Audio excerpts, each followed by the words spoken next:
Greetings. Greetings, friends of the Ecologion with Purpose movement. Welcome to Bridging Generations Voices of Men in a Changing World. I am Dr. Laxter Stevenson. This groundbreaking podcast delves into the multifaceted experience of men across different generations.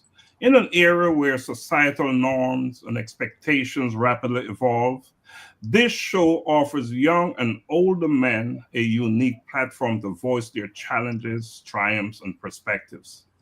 Each episode aims to foster understanding and bridge the gap between generations, exploring themes ranging from masculinity and mental health to career dynamics and personal relationships.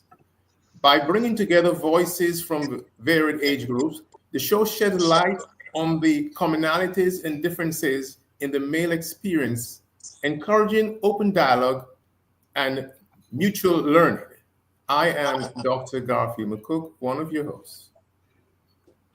So, whether it's a teenager grappling with the pressures of social media or a senior reflecting on the changing definitions of manhood, Bridging Generations is committed to uncovering the real stories of men navigating the complexities of a changing world.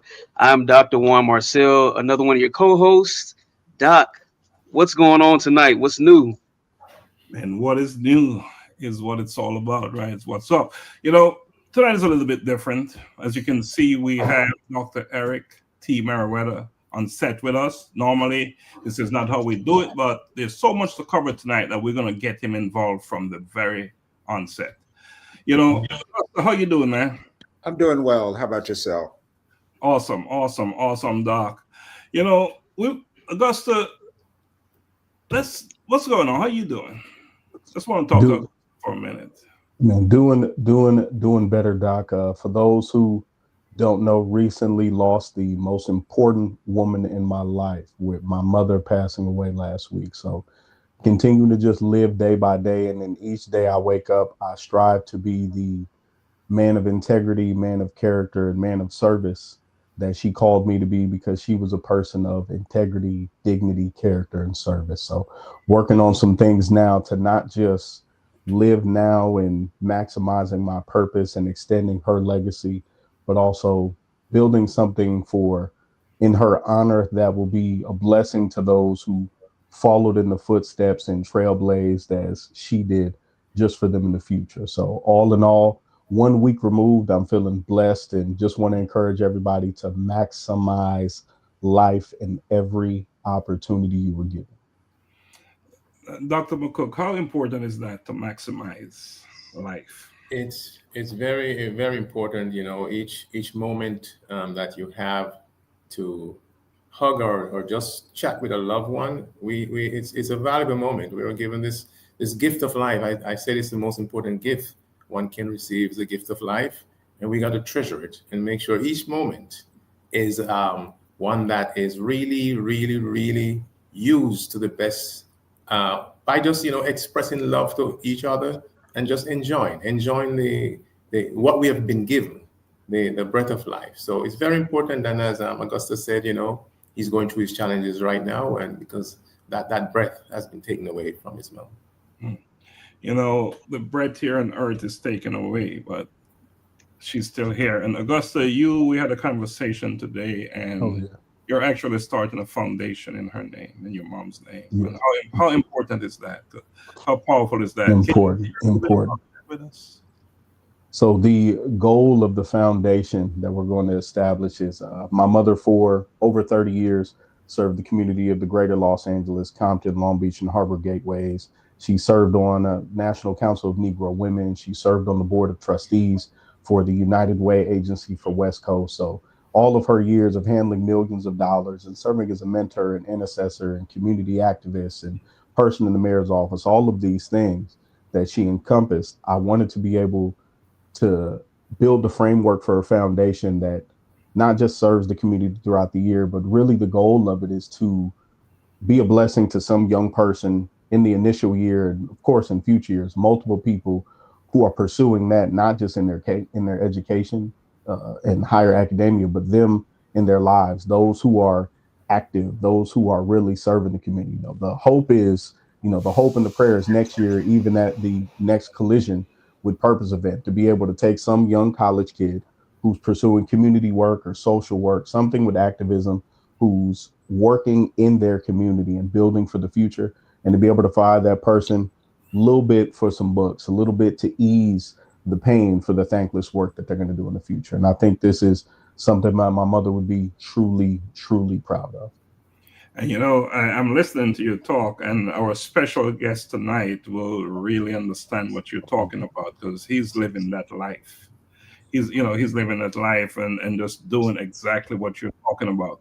There's something I want to share tonight. I've been asked so many questions about what is a collision with purpose? What is this thing that we're doing? So I want to just read a little bit and give some explanation, right?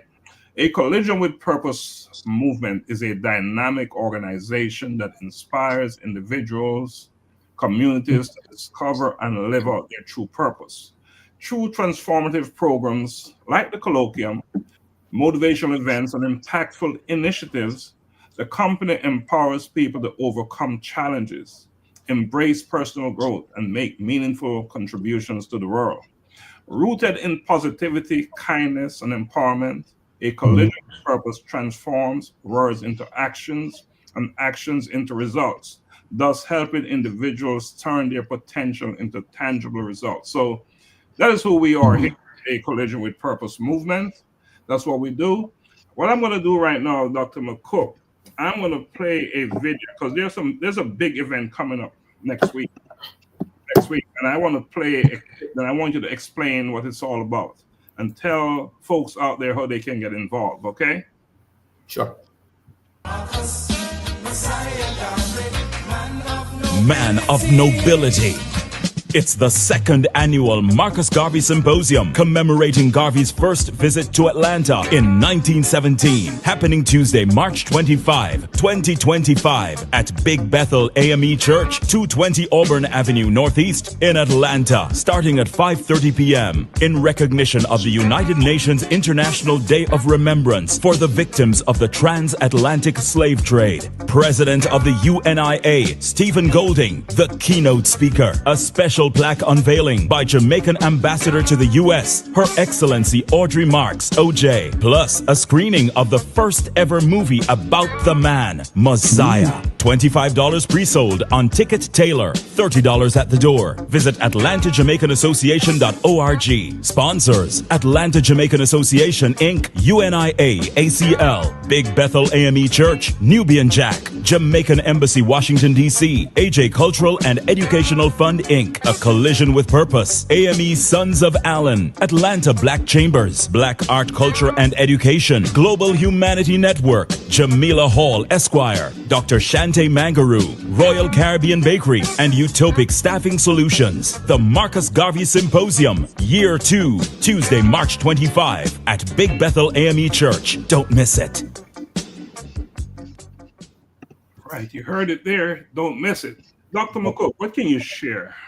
What Yeah, else can you add to that? Well, Marcus Garvey, as we know, this is so surreal. I mean, it's a 100-year fight that has taken place just to get him pardoned, and he was recently pardoned.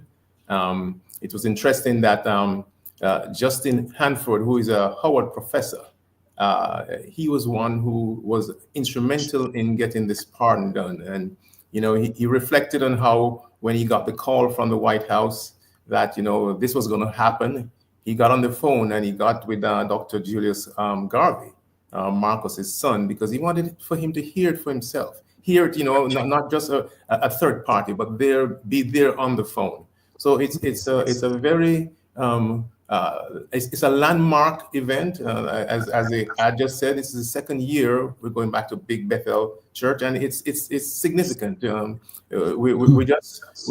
doing a fundraiser with GHN and all the other organizations to actually move more than apart. We want it to be wiped out totally. So we're asking you out there, those who are listening, those who are local, just to show up. It's last year I was in attendance, and it was a great event.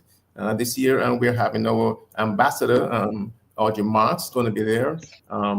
So it's going to be a very good social event where you come, you meet people. You're going to see stalwarts who have been there in the fight. So we ask you to be supportive. Again, the site is the Atlanta Jamaica Association.org for your tickets. And we look forward to seeing you on the 25th at 5:30 p.m. So join us. Looking forward to seeing you. All right. Thank you for sharing that, Dr. McCook. One more piece of business before we go to our break and then bring our special guest on. And one, if you and Augusta can talk a little bit about this book and why it's so important. You know, we're running a initiative to Kenya. And of course, all these things cost money, right? You don't yeah, get, absolutely.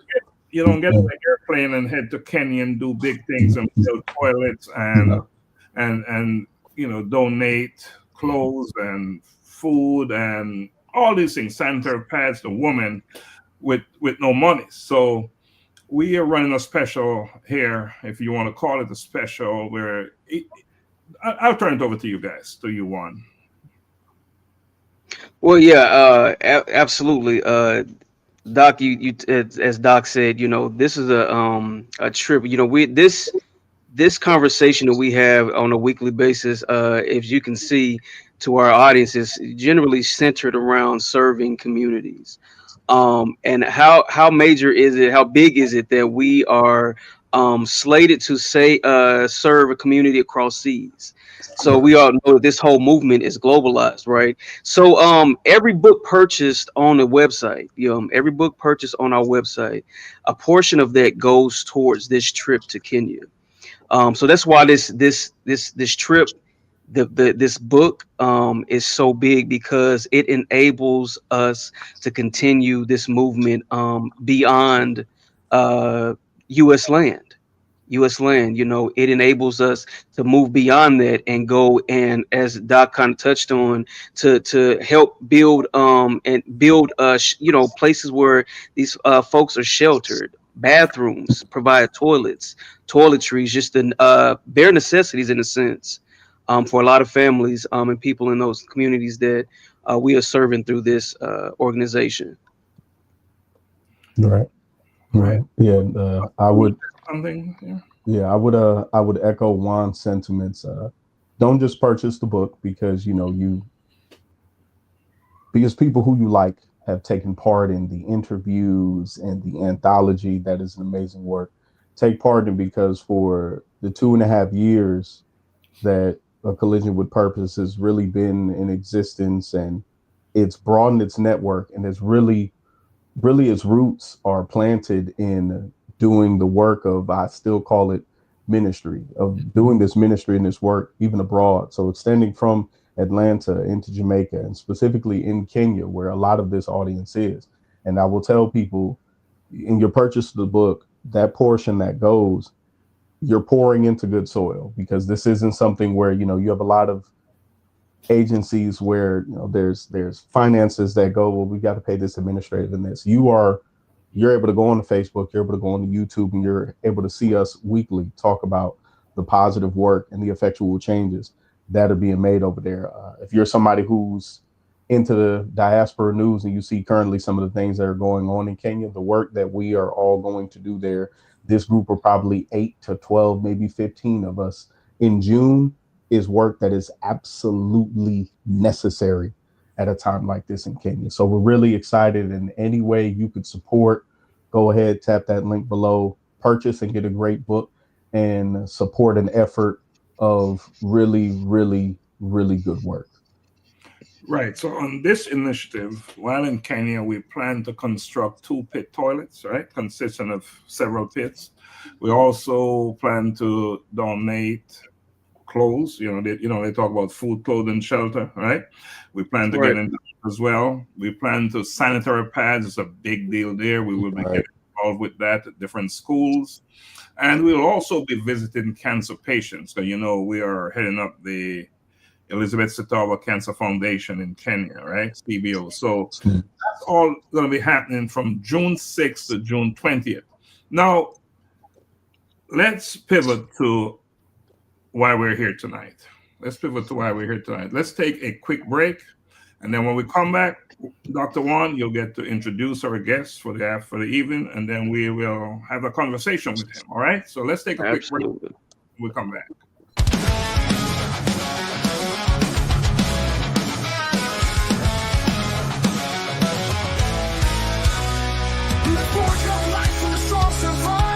A trail is written of hearts that strive. Through fire and flame, they find their way, becoming iron where courage holds sway. Becoming iron, with hearts forged in fire. Tales of courage and conviction rising even higher. Displaying strength in the fiercest fight. Becoming iron, shining in the night. Faces the darkest night. The empowered man fights with all his might. The resilient man stands unwavering and strong. The inspired man knows where he belongs. Together they rise, conquering fears. Becoming iron through trials and fears. Becoming iron with hearts forged in fire. Tales of courage and conviction rising even higher. Displaying strength in the fiercest fight. Becoming iron, shining in the night. Becoming iron, shining in the night. The brave man faces the darkest night. The empowered man fights with all his might. The resilient man stands unwavering and strong. The inspired man knows where he belongs. Becoming iron knows where he belongs. Becoming iron, shining in the night. Becoming iron with hearts forged in fire. Tales of courage and conviction rising even higher. Displaying strength in the fiercest fight. Men becoming iron, shining in the night.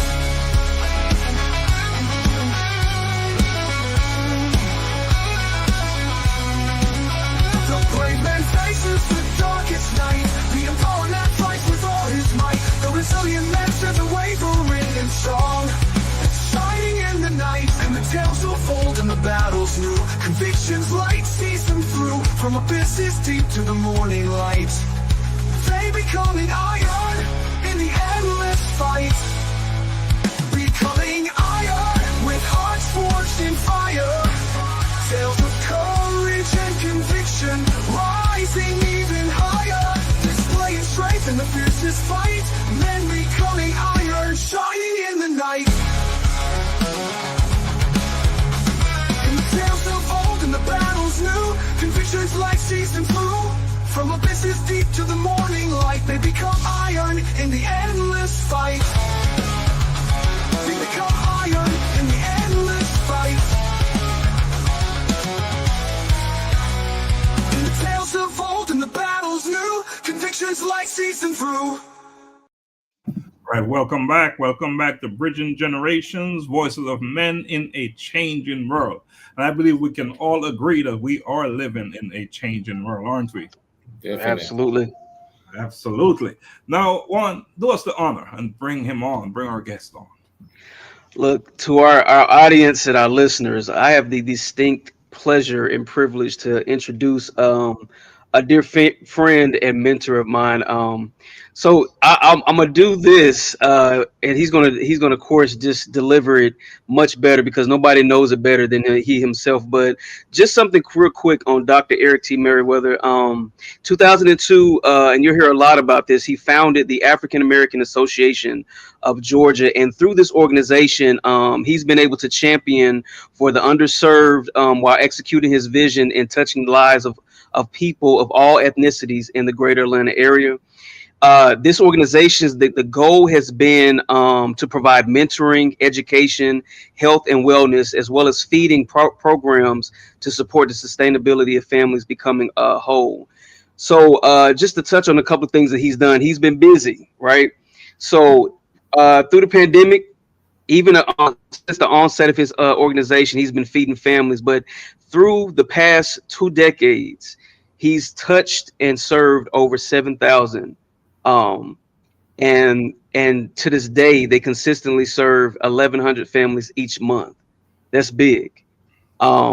He also created the track club called Sprint Athletics in 2005, and it's another means that he uses to nurture the sport track. He gives to young people the opportunity to strive for greatness, build character, and create direction for their life. He continues to train and compete in track. A few of his accomplishments. He has a Masters Olympic World Games 2-game gold medalist. That's what he is. Masters 8-time world champion gold, silver, bronze medalist. And he published his book called Knowing Your Identity in 2011. He's had several articles written about him and his work. The 2017 Humanitarian Award honoree recipient. He's a recipient of the President Barack Obama Presidential Lifetime Achievement Award in 2017 and the 2021 recipient of the President Joseph Biden Presidential Lifetime Achievement Award. I could go on and on, y'all, but I'm going to go ahead without further ado. I want to introduce to many my dear friend and mentor, Dr. Eric T. Merriweather. Come on, let's do the roll. Let's do the roll. Let's do the roll. Let's do the roll.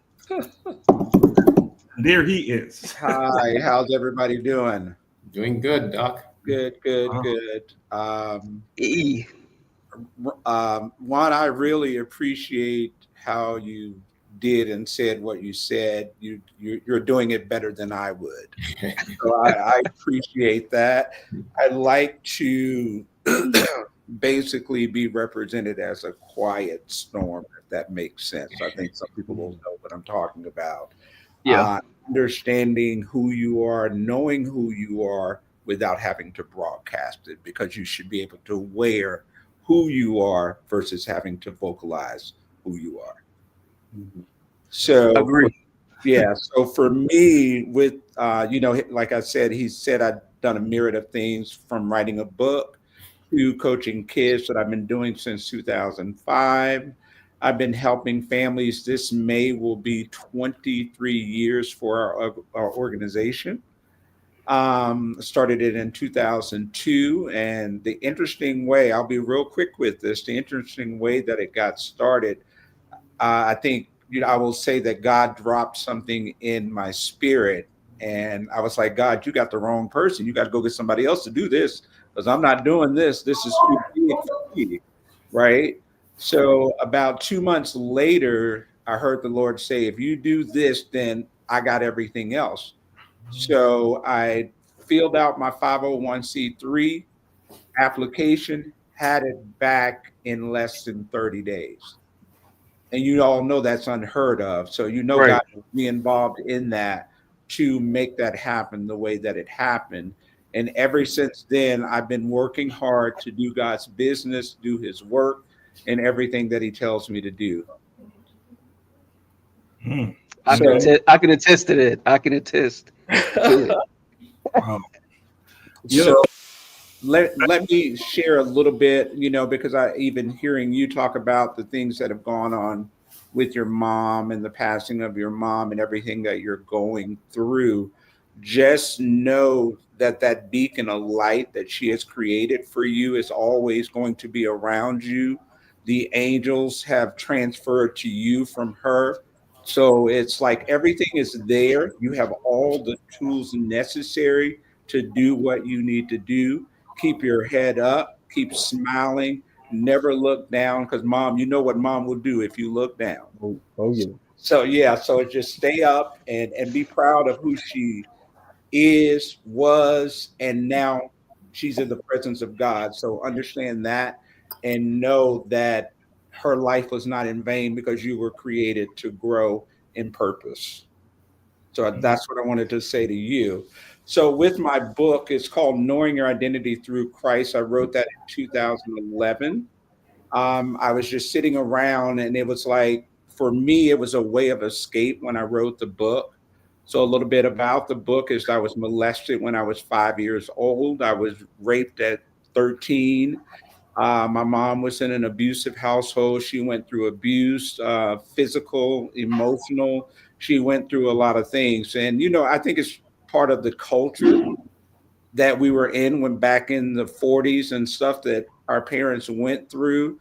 So, it's like for me, I got to witness all of that. And it just created, I guess, false identity for me in a sense that I didn't know who I was because, I was comparing myself to other families because of what was going on in my household.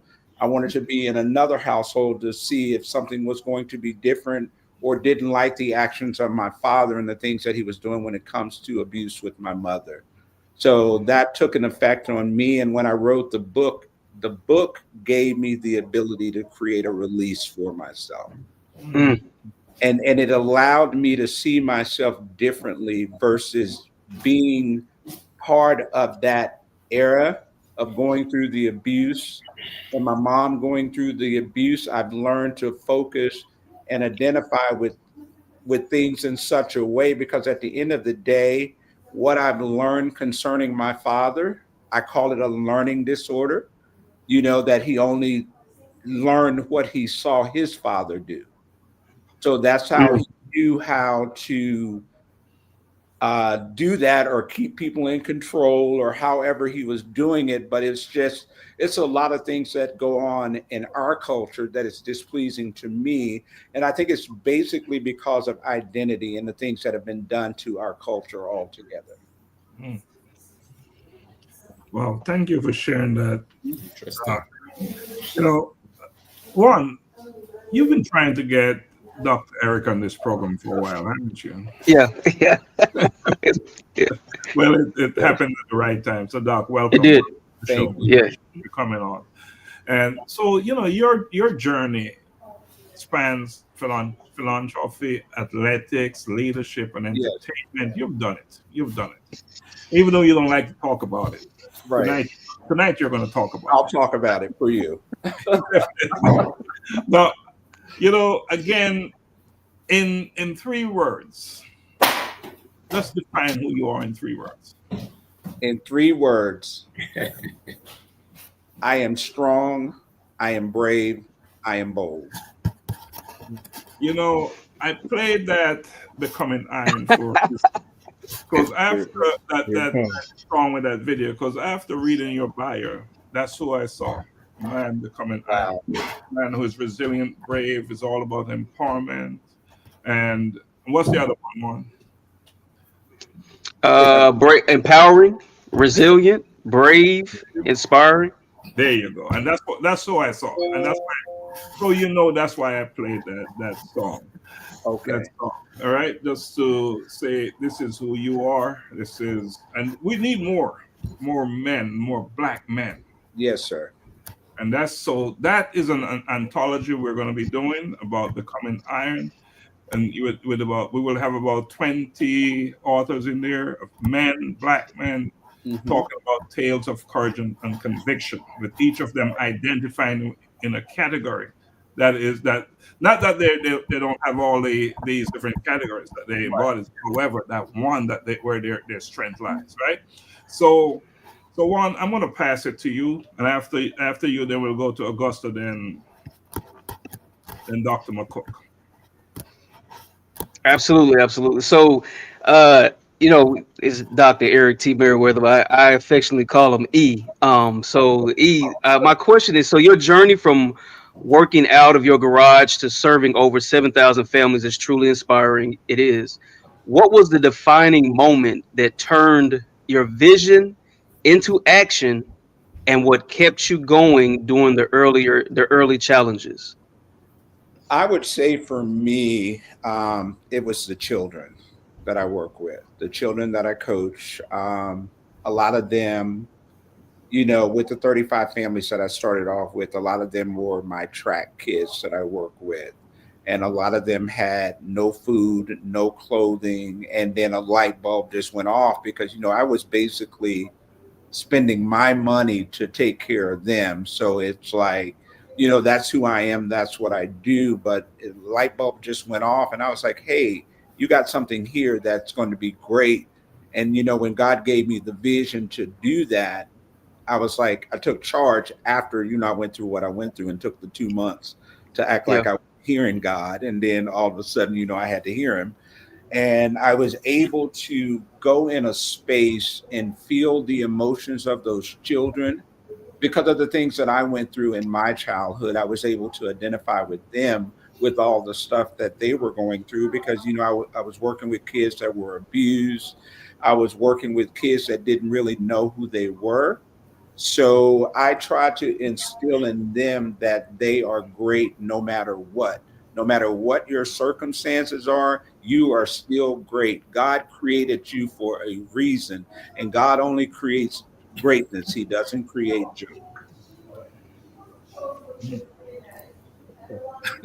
So it's like and in that instance, it's like I'm always trying to encourage them. I know, you know, I pay attention to a lot of coaching styles, a lot of different coaches. Some of them like to swear a lot, some of them like to do different things or punch the kid or whatever.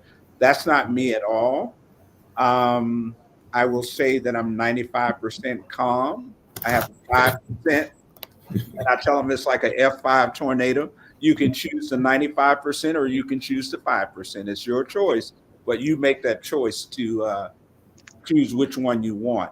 But I'm a very patient guy because of everything that I've gone through. So it gives me the ability to understand where each and every child is coming from to give them that ladder up for themselves. Mm-hmm. Equity. That's 5%. That's 5% at bay. Let's not bring it. Let's keep the 5% at bay. Let's not bring it. I do all the time. Yeah, it's very rare that it comes out. Yeah. All right. Let's keep it moving, guys. Let's keep it moving. We have a lot to talk about tonight. Doc Doris, can you all hear me? Yes. Okay. I say Doc Doris because normally, Dr. Meriwether, I'm the only non-doctor. Well, you're a doctor as well too, so yeah. Exactly. So I'm excited to hear. Even when I watched the Marcus Garvey video, I said I'm gonna be there, so I'll be there. I might have Dr. G pick me up and take me, but I'll definitely be there next week because I'm a huge fan of Garvey and his work. Outside of Garvey and his work, the African American Association of Georgia. It's my first time hearing ever of this, but now I'm very intrigued in you've been doing this instrumental work for over 2 decades. In that time, how has your vision evolved, and what are some of like the unexpected lessons that you've learned in that time? Well, I will go with the unexpected lessons first, and then go with the evolving after that to put the icing on the cake. As far as the lessons that I've learned is, you know, when it comes to God giving you a vision, you can't expect everybody to be on board with the vision that God gave you. So that's the first thing, first and foremost. It's like you get excited about it, but everybody else is not going to be as excited as you are because it wasn't given to them. And you have to understand, you know, and this is where I think that faith comes in, that you're just believing God and knowing that something is going to happen. So even with me working out of my garage, I was still doing it with happiness. I wasn't sad. I wasn't feeling a certain way. And then all of a sudden, God sent a man to bless me, to get us into a storefront and being able to help families in Mableton, Georgia, believe it or not. We were there at first, in a storefront. It was a lady that owned the storefront, and they allowed us to give families food and stuff out of that storefront.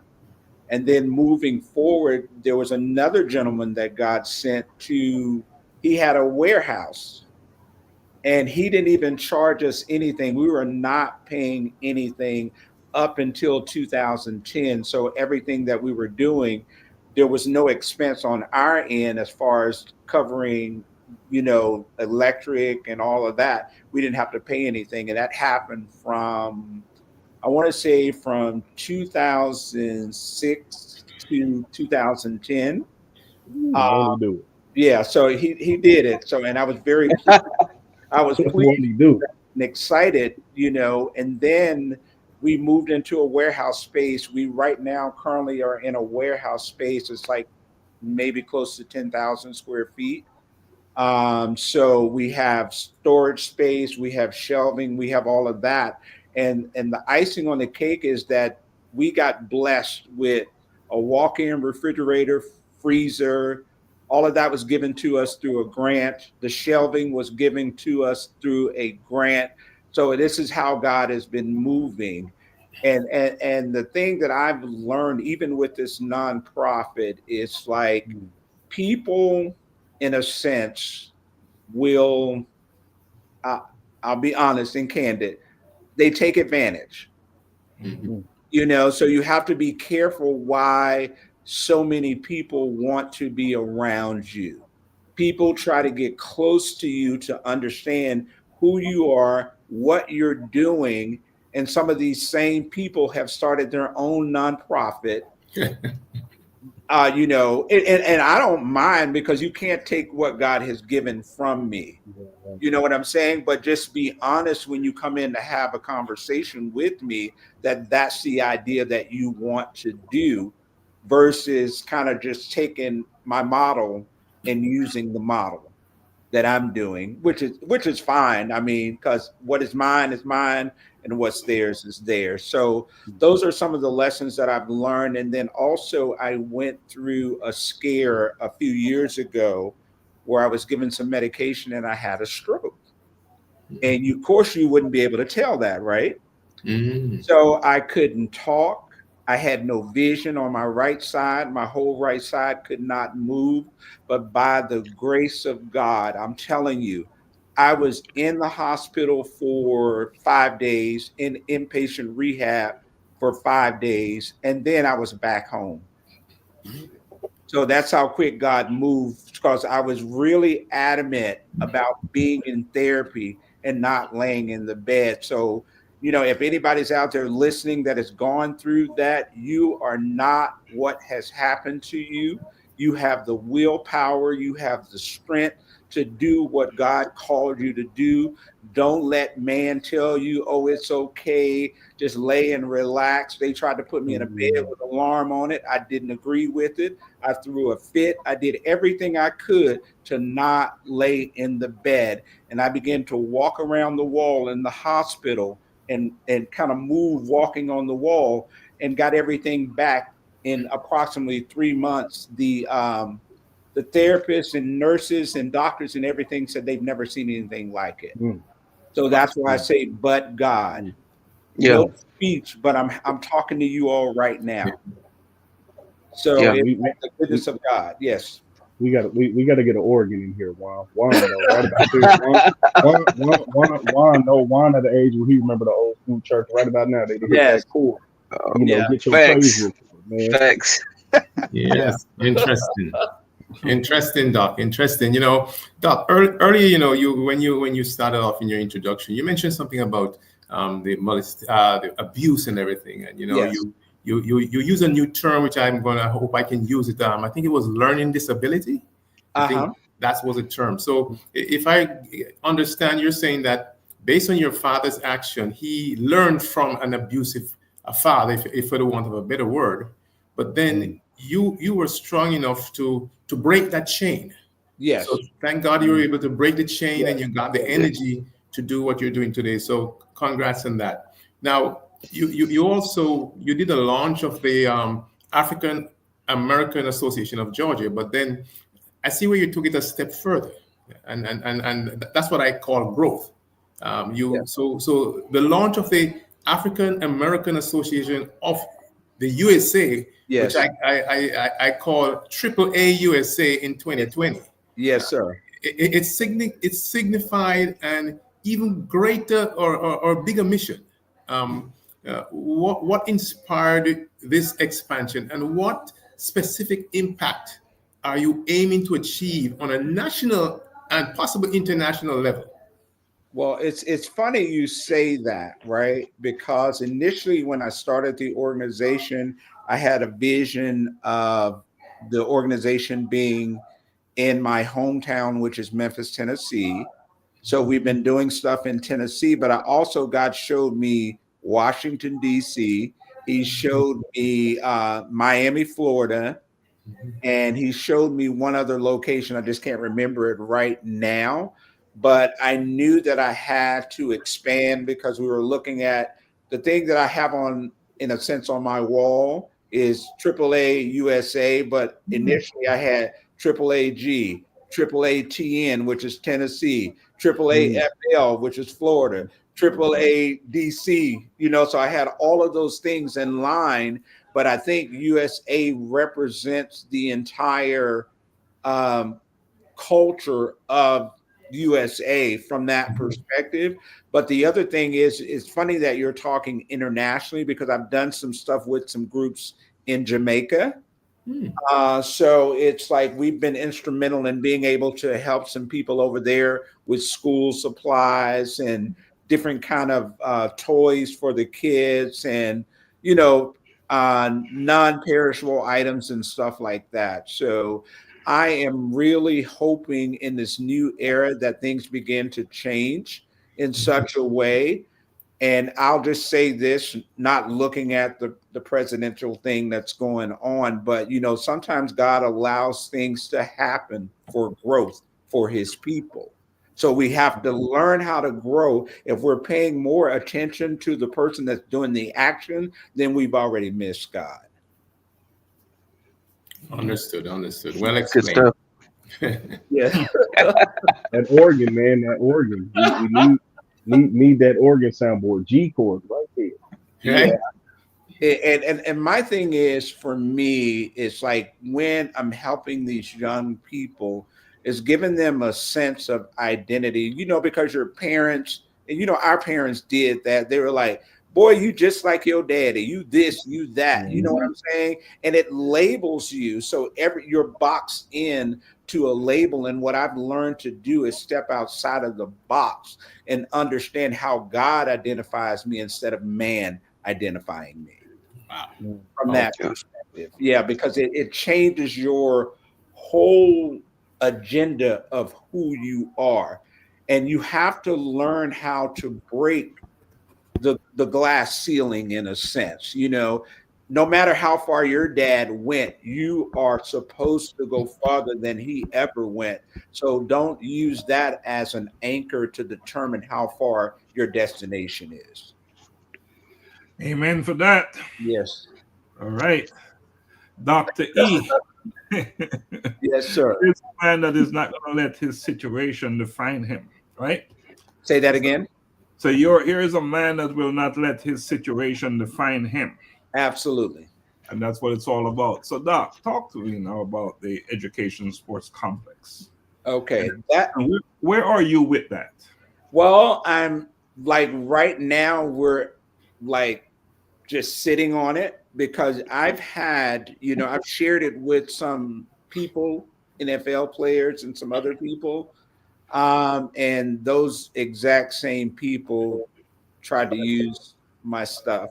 So, so I was like, what? You know what I'm saying? And the thing is, you know, we have to be careful because we get anxious and we start doing stuff outside of God's parameters. So it allows people to take advantage of us because we're not doing it in an orderly fashion.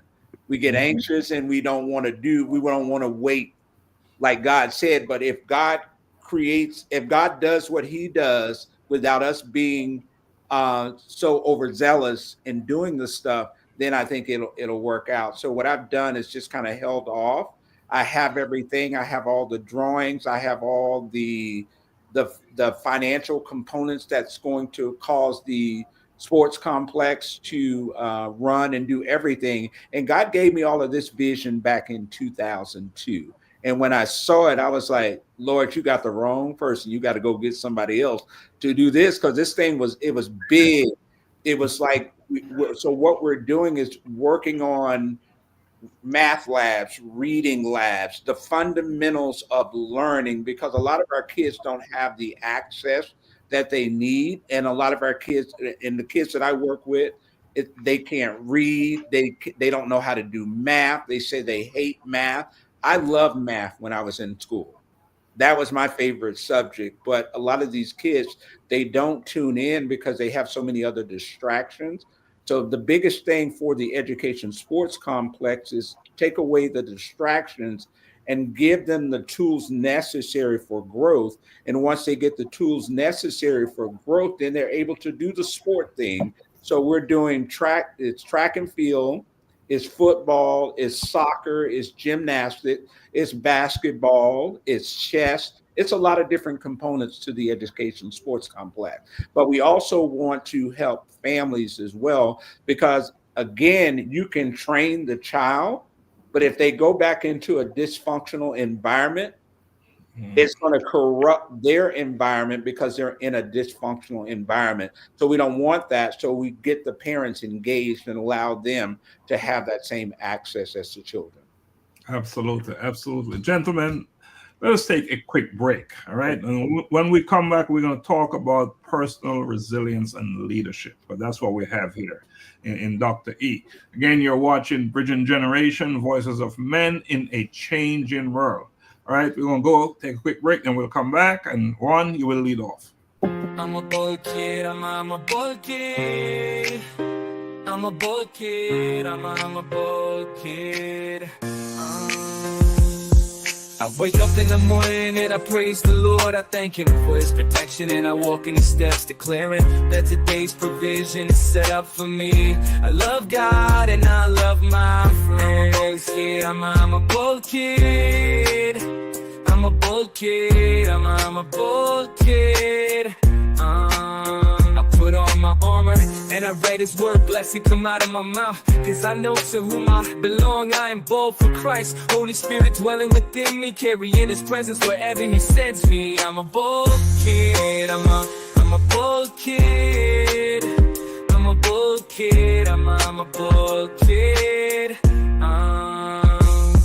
Loving others as He told me to pray, for healing miracles to see, knowing my identity in Christ, He is in me. I am a bold kid, He loves me, standing firm on His word, proclaiming everything I heard, not afraid because He is with me. Be bold.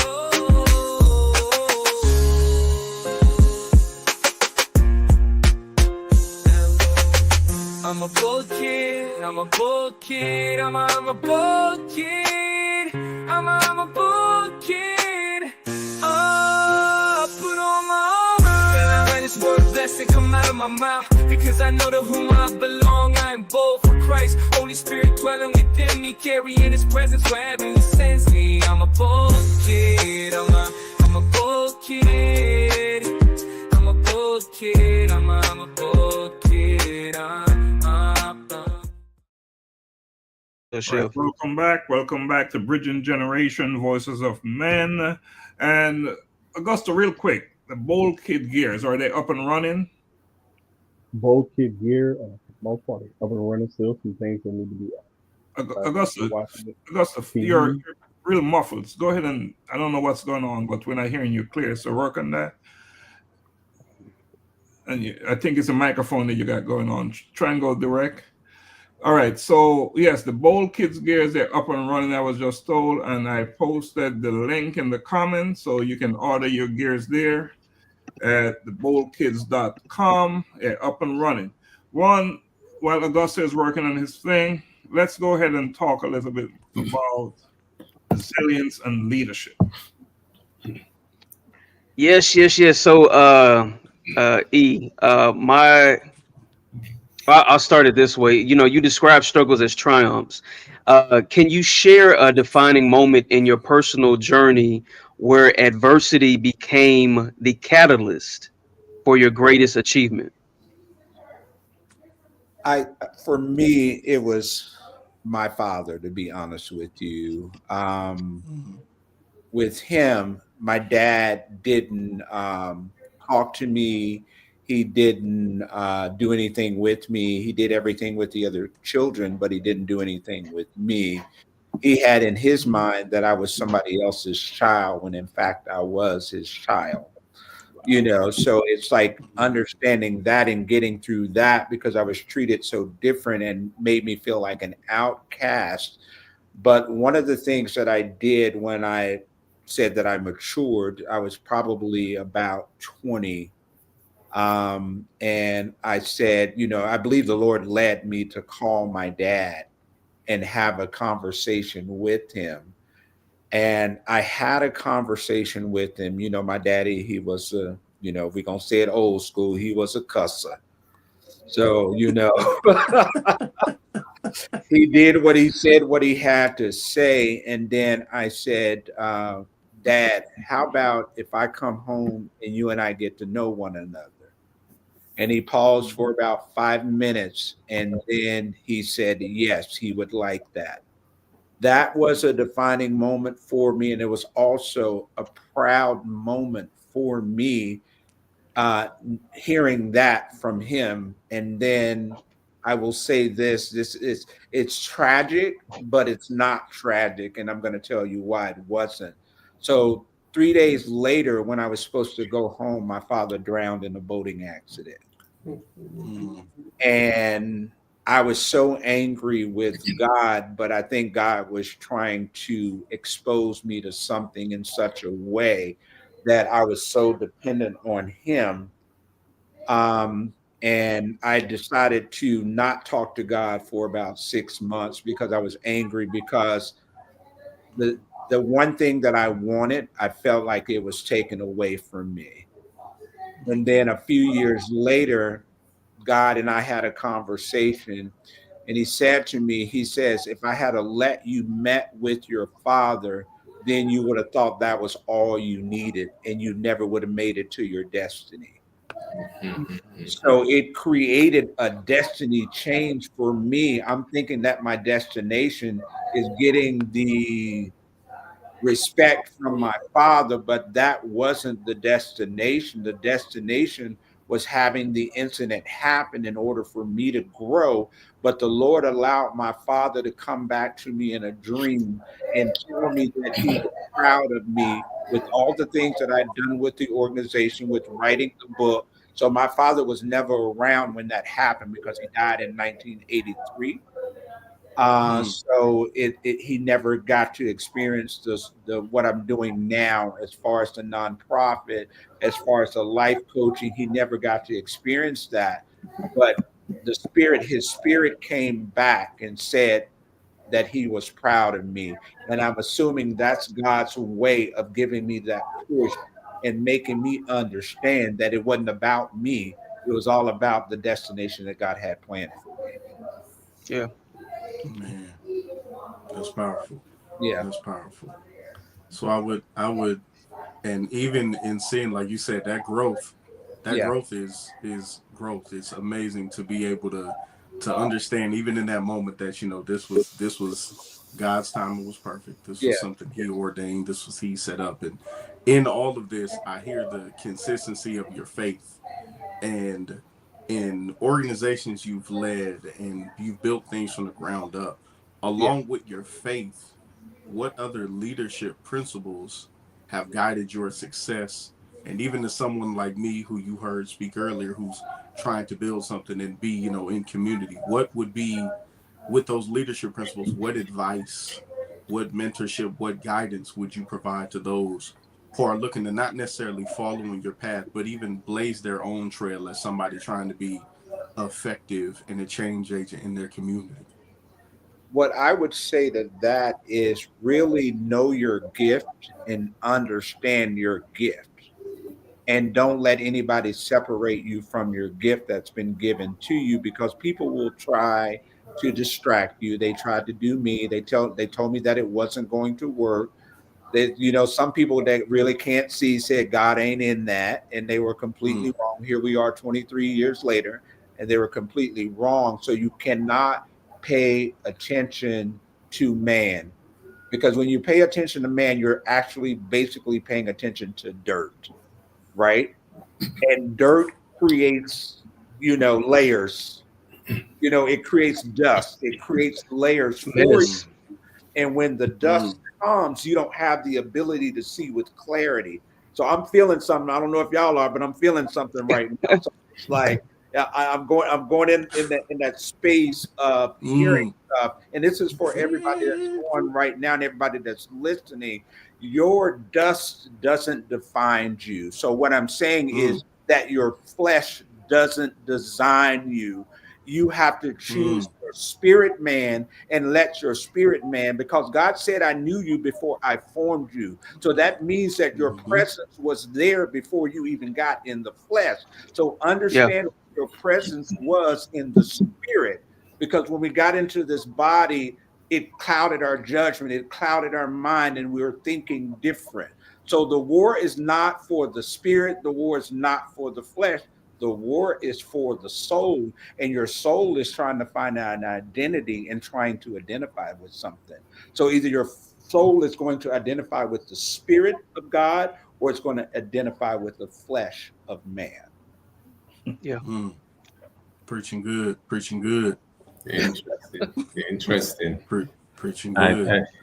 It sounds like we could listen to this. I'm going to say young man, since Dr. Lax has me as a senior person for the entire night. But Dr. E, have you ever heard a term that lightning does not strike twice in the same place? I haven't heard the term, but I kind of understand what you're saying.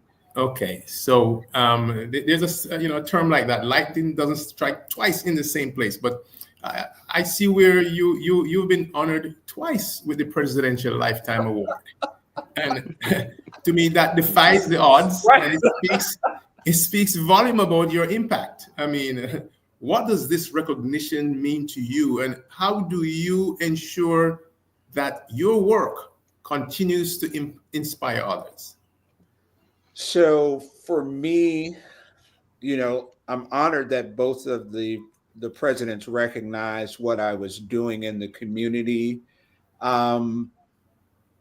I believe that I have created a legacy of sustainability from a perspective of people identifying and knowing really who they are in order to move forward. For me, it's always, I didn't learn how to cry until I was 40. I didn't know nothing about crying until I turned 40 years old, but that was because of God and the Spirit of God getting on me and knowing that it's okay to be vulnerable with God instead of trying to be a hard man and be tough and try to pretend like nothing is going on. So for me, I like the encouragement of my experience. I think my experience encourages people in such a way, like when I'm talking to the children and if they've been molested, I can identify with that. If they've been abused, I can identify with that. If their dad is beating their mom, I can identify with that. If they're dealing with an illness, I can identify with that. So another story, I'll go ahead and throw this out because I don't mind being transparent. And before I turned 20, I was diagnosed with HIV/AIDS, and the doctor gave me 7 to 10 years to live. And when the doctor came in and made the announcement, and this is where I think that God's hand was on me, when he made the announcement to me and he says, you have 7 to 10 years to live, I paused for about 5 minutes and I said, Doc, I'm sorry, you got the wrong person. That's not my assignment. I said, I haven't finished my assignment yet. So that's not happening, and so here we are, like that. I was 19 and I'm now 61. So it's like, okay, God, come on. Now it's like, you have to understand the power of God. And once you understand the power of God, it can change a man. No matter who they are, the power of God can always change a man. So if a man is being rough, tough, or he's acting like he don't want to help you, but if God does it, he's going to do it. So I think we have to stop being caught up with the expression of people and start being caught up with the expression of God. Yeah. All right. How can you follow that? Well, pretty good. I'll say this much, Gary. Dr. E just confirmed that you're still the senior man. I take it. I take it. How old are you, Gary? Gary, is a question. Yeah, asked you a question. How old are you, Gary? I don't use the word old anymore. I ask. How seasoned are you, Gary? I'll be 63 seasons in 2 weeks. Oh, so you're still young. You're still young. You're still young. When I said you're the senior man, I'm not talking about me, of course, because you can see it's a giveeway, right? Not necessarily. But in this case, it is because they know. They know. Well, it's a good giveaway. It's something I really I embrace it so much. So we're going to take an onset break. Gary, I want you to let's plug Speak Harmony, our friends, all right? And then when we come back, we're going to talk about faith and purpose-driven impact, because this is what this conversation is about, right? So, Gary, I want you to talk about Speak Harmony, all right? Yes, not a problem.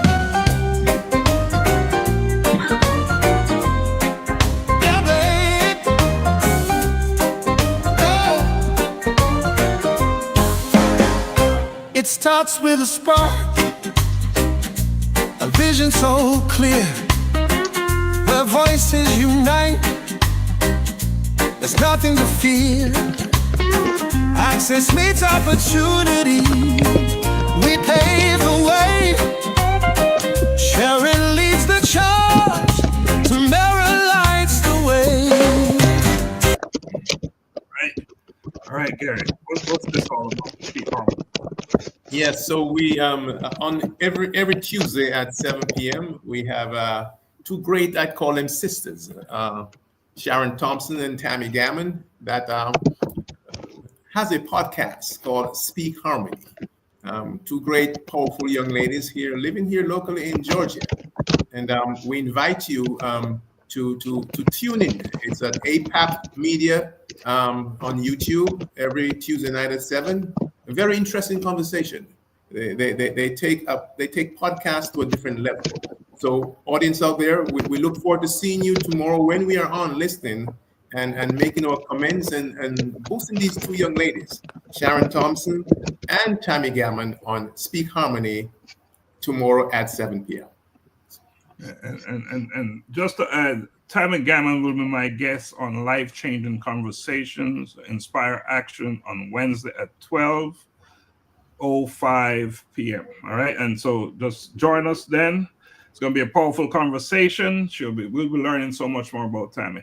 All right, so the moment we've been waiting for, faith and purpose driven. Dr. E, your book, Knowing Your Identity Through Christ, so important part of your life. It highlights the importance of self-awareness through faith. And how has your spiritual journey influenced your leadership and your commitment to community service? Can you share that with us? Yes, I can. I would say I was playing church at first. Didn't really understand, just kind of followed suit of, what my mom did, and really didn't understand the real connection with God and understanding who God really is and what he represents. So for me, I would say I've always had faith, but the faith has been tested through the HIV. The faith has been tested during the stroke. The faith has been tested in so many different ways. But even though I went through what I went through, I still believe and trusted God that he was going to bring me out of it. And I didn't allow people to dictate my parameters of who I am to be. So it just changed for me from that perspective of knowing my identity through Christ and knowing what God has given me and the ability and the senses, because God has given me a gift. I say multiple gifts is what I will say. And being able to tap into those gifts, and he says, call those things as though they are not into existence. So I've been basically knowing my identity now gives me the ability to call those things as they are not into existence and know that the power of God will sustain everything that he's asking me to do. Mhm. Wow. Powerful stuff. Powerful stuff. Gentlemen, just want you to pay attention to your environment, some noise coming through. And what Dr. E is saying is so important. We want our audience or those out there listening to get it clear. So just pay attention to your environment, because we're getting some feedback there. All right, Juan, let's move it to you. Yes. So you've often credited God for the vision you've been given. How has your faith sustained you during difficult times? And what advice do you have for those seeking purpose in their own lives?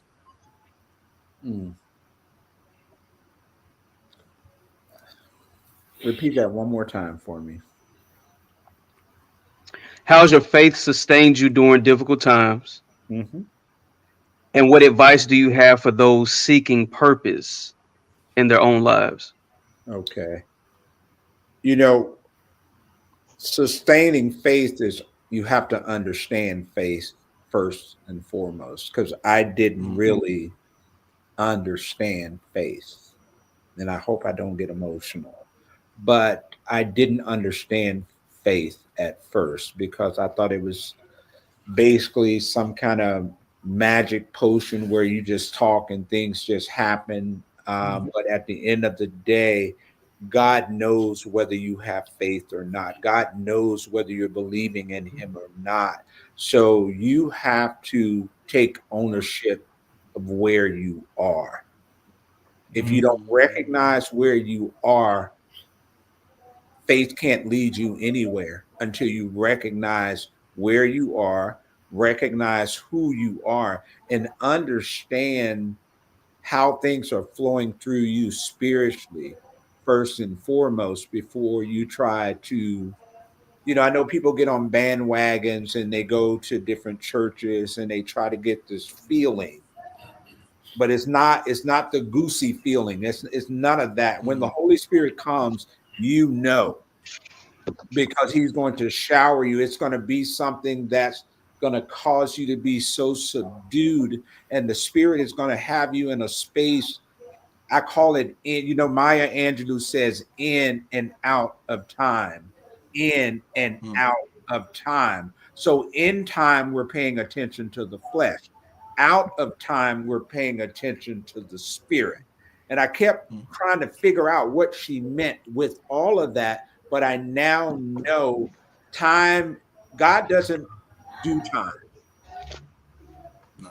He is omnipresent. He is everywhere. So he is not held by a standard of time. Only humans use time to dictate what day it is, what month it is. We use time for those purposes, but we've also used time to define who we are and how we should grow. And we can't allow time to define how we should grow because we were already created before we were formed in our mother's womb. We had a spirit before we had flesh. So understanding what the makeup of your spirit man is gives you the power and the tenacity to do what God has called you to do. Love it. So Did it is, man, that man answered that thing. Let me jump in here. So, Dr. E, and this is just an acknowledgement. Clearly, you know something about the truth mirror, about looking in that mirror and acknowledging who is in there. Yes, sir. Yeah, I do. And how important is that? You said how what? How important it is to look in that mirror and call it for what you see, call it for what it is. Yeah, you have to. So I'll share this story with you. Like, it's been years ago, but I was able to look at myself in the mirror and call some things out that I know that was not supposed to be there. And until you recognize what not supposed to be there, you're going to keep piling stuff on top of stuff on top of stuff. And then that stuff that's not supposed to be there will disrupt everything that is supposed to be there. So it sends you into chaos, and it doesn't allow you to understand your true self if you're piling stuff on top of what God has said you would be. So you have to understand your purpose. You have to understand the meaning of your will. You have to understand your design. You have to understand that how God created you and why he created you. God gave us so many different characters in the Bible to understand who we are. So we just have to, it's important to read, but it's also important to have a conversation with God so that you can understand the reading. Most people just read and they don't understand the reading. So they know the Bible very well, but they don't know the meaning of what God is saying for their purpose and for their design and for their destination. All right. Thanks for adding value to that. Augusta, I move it back to you. So because I'll kind of pivot towards even the work with youth and future generations, because you're talking about, you're really talking about accountability. You're really talking about understanding purpose. You're talking about not my will, but thy will. And in that discussion, a lot of young people today, I'm a father of 5. My oldest daughter is 15, and I've seen it with her with identity and direction, where to go, what to do. With that, how are you guiding specifically with the youth as somebody who's been blessed to have as many rotations around the sun, if you have, not as much as Dr. G, but many, in that amount of time, in those seasons, how do you guide them towards finding their purpose? And what are the lessons that you hope they take away from that engagement with you, that mentorship? And at times, I'm pretty sure you even serving as kind of like a father figure for some of them. Yeah, because some of them are in single parent homes. What I try to mirror is no judgment. No matter what they tell me, no judgment. And I think that's the thing that creates the shift, because I don't react to them when they tell me stuff, because I've been exposed to everything. I've seen everything. So there's no reaction like a shock reaction. I'm always speaking greatness in them and telling them how great they are in spite of what they're doing, because their actions don't, even though some people like to say it defines them, I don't think it does. I think what it is that if you have a child that's in a space because of what they've gone through, they're only responding to that space. But when you give them another space to look at, then they have the ability to identify with that space. And that's what I had to do in writing the book. It allowed me to identify myself with the space that God had created for me and me only. Stop identifying as other people and taking on other people's identification and take on your own, because you only have one fingerprint. Nobody else has your fingerprint. Nobody else has your footprint. Nobody has. God strategically designed us a certain way. He says, my sheep know my voice. So he knows you by your fingerprint. He knows you know him by his voice. So no matter how convoluted that things are, no matter what you've gone through, there is still a still voice inside of you whispering to you. People are expecting God to be boisterous. God is not a boisterous God. He is soft spoken. You have to pay attention to him, because if you got so much noise going on around you, then you can't hear God, because God is only whispering. He's not yelling.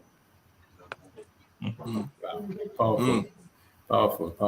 So Doc, I mean, you have been a Masters World Olympic Game champion and all that stuff. I think tonight, guys, we must crown him with a humanitarian gold medal award. For all you've been doing. We're gonna put that on you tonight. So as of tonight, Gary, those 2 presidential things sort of address that. Yes. So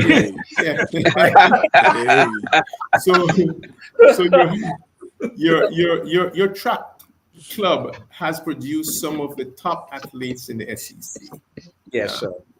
what do you believe sets apart those who succeed from those who don't? Because not everyone can win. And how do you cultivate that mindset in young athletes? Yeah, for me, with the athletes, what I do even to this day is allow them to identify what they did versus coming to them and having a conversation. What I know they did, I let them tell me what they did, and then I just kind of add to it because it gives them their power back when they know what it is they need to correct, and versus me telling them what it is they need to correct. Yeah. So I give them that power that way. And it's all, I always try to make the athlete feel like there's more to accomplish versus denying them the fact of thereof, versus criticizing them and saying, why did you do this? Or, I'm not a swear. I don't do all that stuff when it comes to talking to kids, I try to talk to them in such a way, in a gentle spirit, in a way that it gives them, they're like, because I have some of them say, and you're not mad at me? I said, why? Why should I be mad at you? This is your job. This is your career. This is what you want. This is what you chose. And all I can do is add value to what you chose. I can't take value away from you. Yeah. All right. Good stuff. Juan, then we'll move it back to you.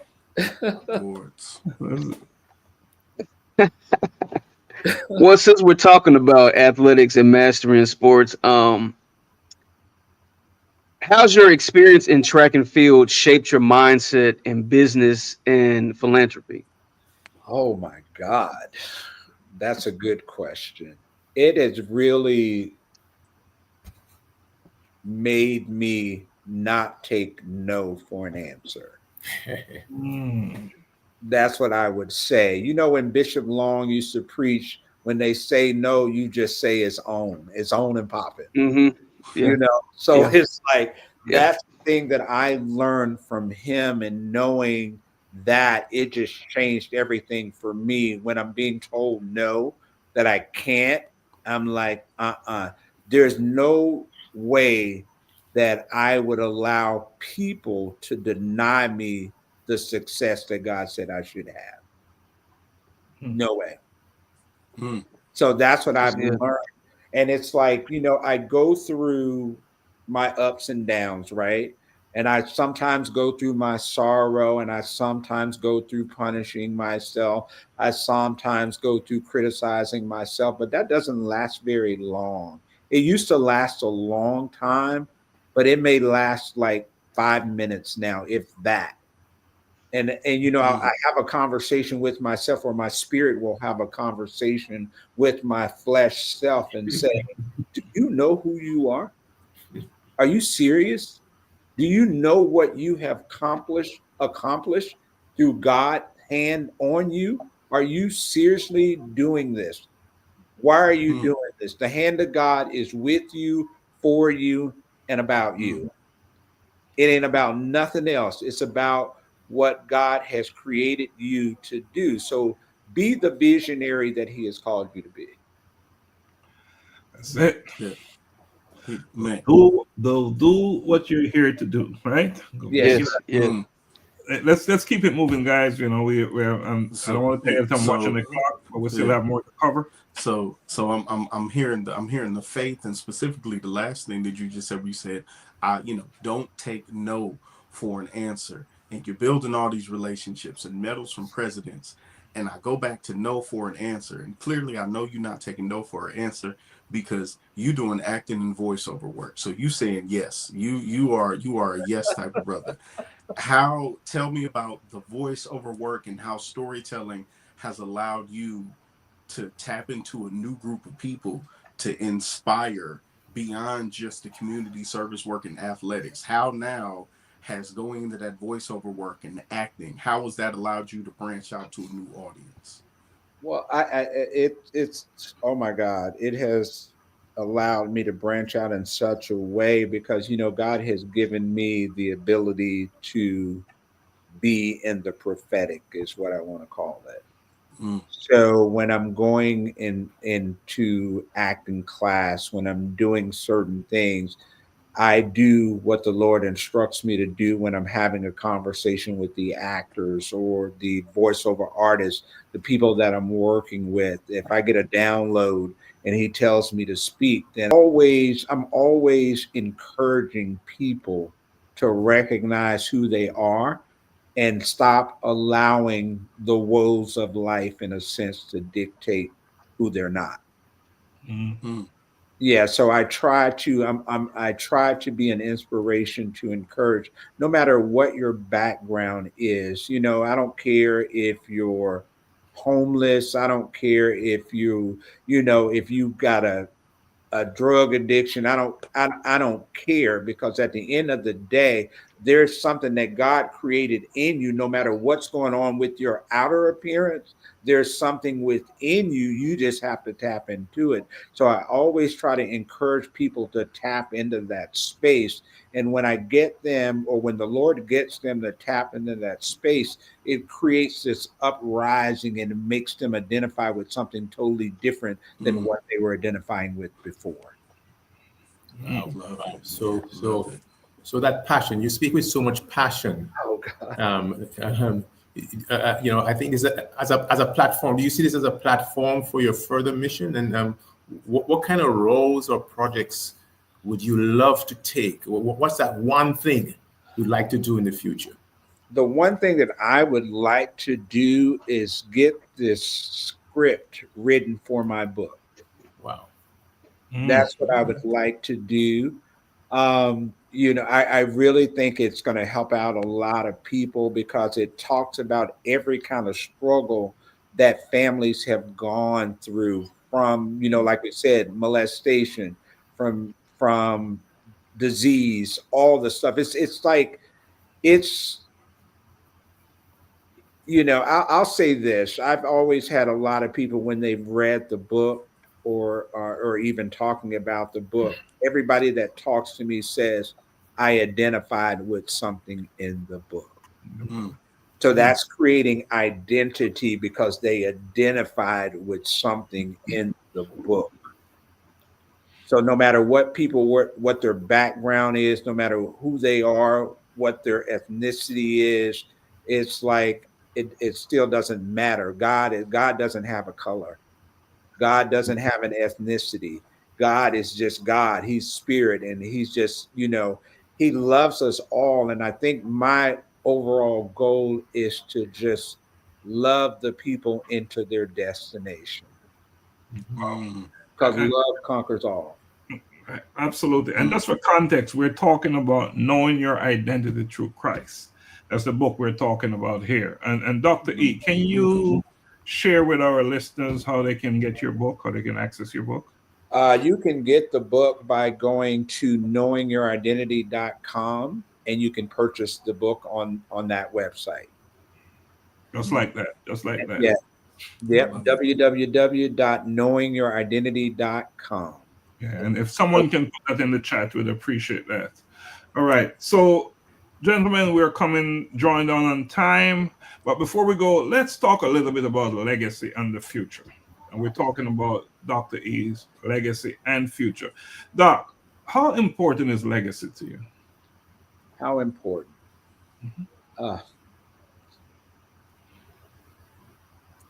I've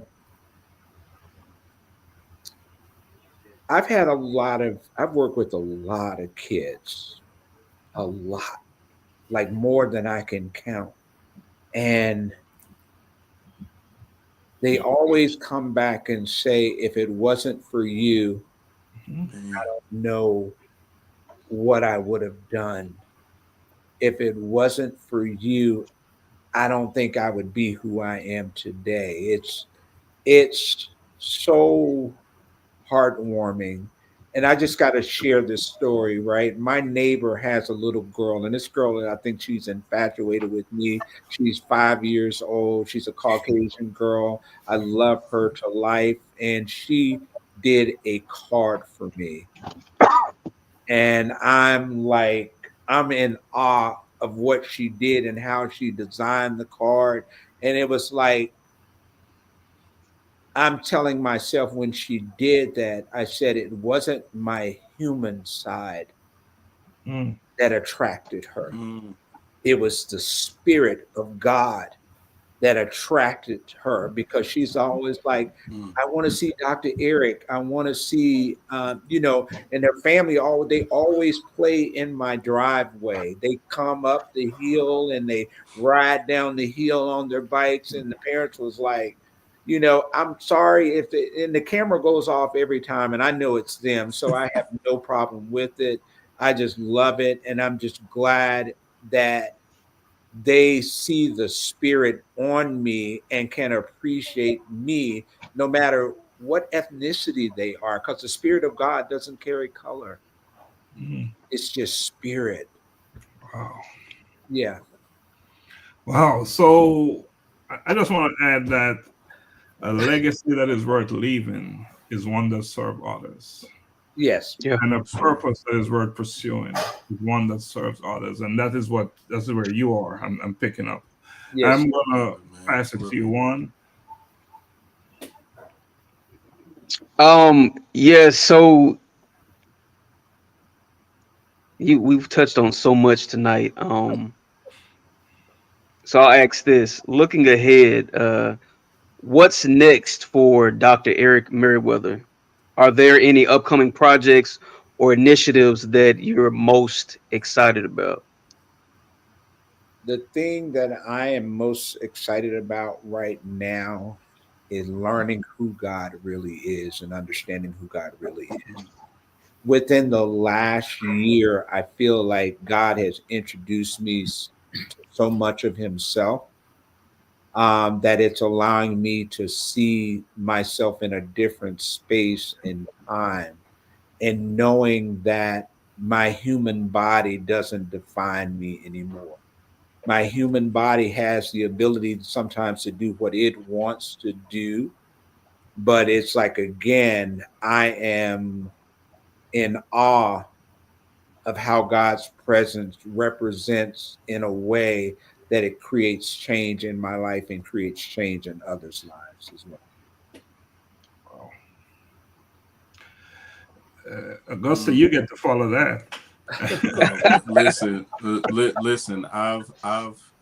I think there's no more questions to be asked after that, man. I think we could begin to wrap this up, because I have no questions. I just want to be thankful to you for coming into the space. You used the word transparent earlier. Right.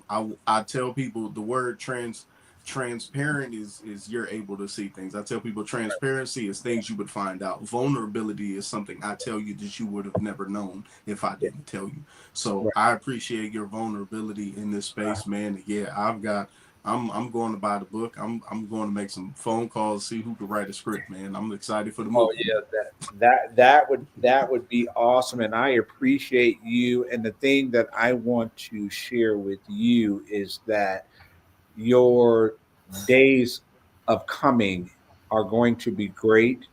Allow God to use you in such a way, because the visions that he's been showing you, you got to move quick on it. You can't move slow.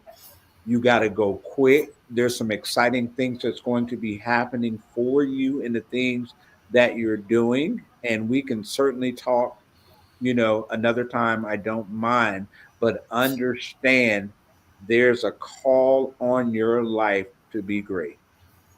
And I need you to be great. Man, I'm gonna do it, Doc. I'm gonna do it. I'm gonna do it. Yes, sir. Man, I'm gonna do it. I'm on Yes, sir. And I'll say with everybody else, it is my honor and my privilege to even be able to sit before all these legendary people, and your greatness and the things that you guys have done, and the inspiration that I feel for each of you all. I am so inspired in such a way that it makes me look at things, or it makes me want to move even better than I have before. So I appreciate the questions. I appreciate the unity. I appreciate our Black men being able to have a conversation of solidarity and being able to talk in such a way that it's with ease and there's no pressure and it's nothing but love. So I thank you guys for the love that you have shown me today. Dr. McCook, final thoughts?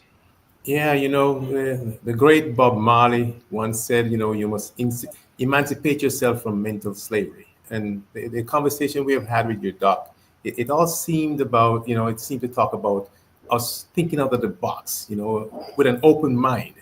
In a Christian belief, God, through Jesus Christ, is seen as a chain breaker, liberating people from the bondage of sin, death, and the power of the devil through his sacrifice and resurrection. So thanks again. Thank you. All right, thank you, Dr. McCook. Augusta, are you done, or do you want to add something else? Man, we could. We could we can get to the closing arguments, man. This Okay. All right. Well, we are closing now, and Dr. E, is there anything else you want to add before we close up? Well, I would say that I just pray for everyone that's on this call, and I ask God to give you the desires of your heart. I ask God to show you to understand the desires of your heart. So the desires of your heart is not based on an emotion, but it's based on the desires that God has given you to produce the elements that he has created in you. Appreciate that. So, Juan, you're our closer, but before I hand it to you, let me just add this, that my personal thank you to Dr. Meriwether for sharing your incredible journey with us today. Thank you. Your story is a powerful reminder that true impact comes from perseverance, purpose, and service, and you have done all of that, right? Yes, sir. But to our audience, those listening, Dr. Meriwether's journey, his story proves that one person's vision can transform thousands of lives. His work in mentorship, education, and community service challenges each of us all, right? What impact is the question? What impact are we making? How are we using our gifts to uplift others? And he talked about the importance of gifts and how you use your gifts, right? Mm-hmm. So I want us, and I encourage you to let his story be more than just inspiration. Let his story be a call to action. Because together, and he talked about unity as well, we are much better, and together we can work and will work to create change. Again, Dr. E, thanks for joining us today, and we hope to have you back on this platform in Bridging Generation Voices of Men. And to everyone watching, go out there tonight, tomorrow, and the next day and make a difference in your life, in your community, and the world at large. One, we'll give it back to you. You are a closer. No one can close like you.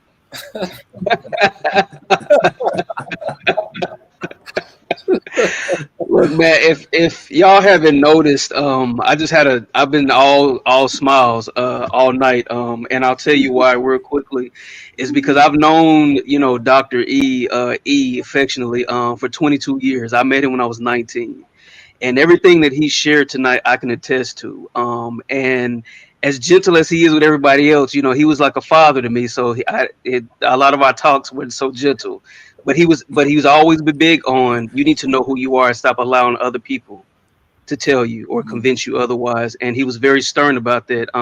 I'm better today. I'm the man that I am today. Community activist, mentor, all of those things because of these great men before me. Dr. Stevenson, Dr. E. And so I'm grateful. So that's why I'm all smiles to see, this person I love with everything give me, Eric Meriwether. I do. And so we're privileged. I thank you for joining us tonight. I won't go on because I'll probably get emotional, but I'm grateful for the world being able to see this gift to the kingdom of God. And hear this message and know this story. Get the book, www.knowingyouridentity. Is it com or net? .com. .com. Knowingyouridentity.com. And I'll say this, a lot of what Dr. E was saying tonight and just what he shared and what we've been talking about is about doing something bigger than yourself. A mentor of mine would always say, if what you're doing is big enough to do it in your lifetime, I mean, if what you're doing, you're able to accomplish within your lifetime, it's not big enough. That God is saying, go bigger. And so because his thoughts and his ways are far above ours and bigger than ours, tap in, getting to know your identity. If you're struggling to know what your purpose is or what the next thing is, then go to the one who created you, right? Because if you can do it, it'll die with you. But if God gives it to you, it will transcend a lifetime. So focus on that. You'll know the confirmation is God because it goes beyond you, and another generation is impacted by it and would have to carry it on. So know who you are, know God, and love people. We thank you for tonight. And here's the book. This is what the book looks like. You see that fingerprint? There's the book. Cop the book. One before we go, let's keep that book up there. Keep that book up there. And before we go, you know, I love what you just said. You know, because I once interviewed Dr. Pastor Lexi, and I asked her about her purpose, and she said exactly what you just said. Go to the one who created you. Yeah. Exactly. So let's acknowledge some folks before we go. We have Pastor Lexi's on. Martin Thompson. Tremaine said, very good. Martin Thompson said, gentlemen, you have all delivered tonight. And let's plug the book one more time, Juan. Yes, that is Knowing Your Identity Through Christ. It can be purchased on www.knowingyouridentity.com. All right. And we'll put that in the chat somewhere in there in the chat. Yes, all right, gentlemen, this is it. That is it. We're done. We can't Same time next week, 7:30 Eastern Standard Time. And I'm going to play my favorite new song for Gary, for Dr. Gary. All righty. And it will...